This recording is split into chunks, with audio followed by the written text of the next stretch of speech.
മഞ്ഞപ്പിത്തം വ്യാപനത്തിൽ നട്ടം തിരിഞ്ഞ് വേങ്ങൂർ നിവാസികൾ. ഇതുവരെ 229 പേർക്കാണ് വേങ്ങൂരിൽ മഞ്ഞപ്പിത്തം ബാധിച്ചിട്ടുള്ളത്.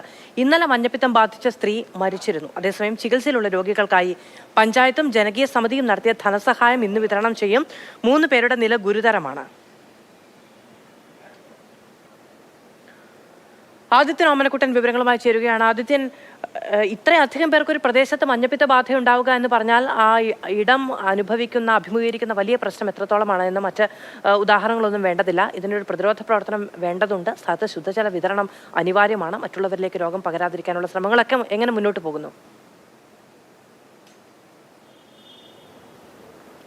മാധു, നിലവിൽ വേങ്ങൂരിൽ ഈ മഞ്ഞപ്പിത്തം പടർന്നു പിടിക്കുന്ന ഒരു സാഹചര്യമില്ല, അല്ലെങ്കിൽ പ്രതിരോധ പ്രവർത്തനങ്ങളൊക്കെ ഏറെക്കുറെ വിജയകരമായി പൂർത്തിയായി എന്ന് പറയാം. പക്ഷേ ഇപ്പോഴും ചികിത്സയിൽ ഇരിക്കുന്നവരുടെയും ഈ രോഗം ബാധിച്ചവരുടെയും അവസ്ഥയാണ് വളരെ പരിതാപകരം. കാരണം കൂലിത്തൊഴിലിന് പോകുന്ന സാധാരണക്കാരെയാണ് ഈ രോഗം ഇങ്ങനെ വലച്ചിരിക്കുന്നത്.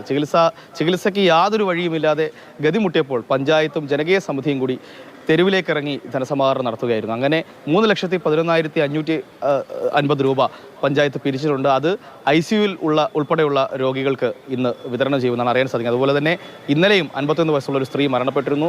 ആ സ്ത്രീയുടെ വീട്ടിൽ കുടുംബങ്ങളിൽ ഉൾപ്പെടെ ഈ പണം വിതരണം ചെയ്യും. പക്ഷേ അതേസമയം സർക്കാരിൻ്റെ ഭാഗത്തു നിന്ന് ഇവർക്കൊരു ധനസഹായം ലഭിച്ചിട്ടില്ല എന്നുള്ളത് ശ്രദ്ധേയമായ ഒരു കാര്യമാണ്. ഇത് ഏപ്രിലിൻ്റെ പകുതിയോടെ ഈ മഞ്ഞപ്പിത്തം ഇവിടെ പടർന്നു പിടിച്ചു തുടങ്ങി. അത്തരത്തിൽ വലിയ രീതിയിൽ വാർത്തയായിട്ട് പോലും ആരോഗ്യമന്ത്രി ഇവിടെ എത്തിയിട്ടില്ല. പക്ഷേ പഞ്ചായത്ത് നൽകുന്ന വിശദീകരണം ആരോഗ്യമന്ത്രി ഉടൻ ഈ മേഖല സന്ദർശിക്കുമെന്നാണ്. അതുപോലെ തന്നെ ധനസമാഹരണത്തിനായി പഞ്ചായത്ത് നിവേദനം ഉൾപ്പെടെ നൽകി കഴിഞ്ഞു. അതും ഉടൻ വിതരണം ചെയ്യുന്നതാണ് വിശ്വസിക്കുന്നത്. അതുപോലെ തന്നെ മറ്റൊരു ശ്രദ്ധേയമായ കാര്യമെന്ന് പറയുന്നത് ഈ പ്രഥമ ദൃഷ്ട്യാ ഇത് വാട്ടർ അതോറിറ്റിയുടെ കൃത്യമായ അനാസ്ഥയാണെന്നുള്ള കാര്യം വ്യക്തമാണ്. കാരണം ഈ പ്രദേശത്തെ ഈ കുളങ്ങളിലും വാട്ടർ ടാങ്കുകളിലും ഉൾപ്പെടെയുള്ള ഈ ജലശുചീകരണം, ബ്ലീച്ചിങ് പൗഡർ ഉൾപ്പെടെ അലക്ഷ്യമായി വലിച്ചെറിഞ്ഞുണ്ടായ ജലശുചീകരണം പാളിയതോടെയാണ് ഇത്തരത്തിൽ മഞ്ഞപ്പിത്തം പടർന്നു പിടിച്ചതെന്ന് വ്യക്തമായിട്ടും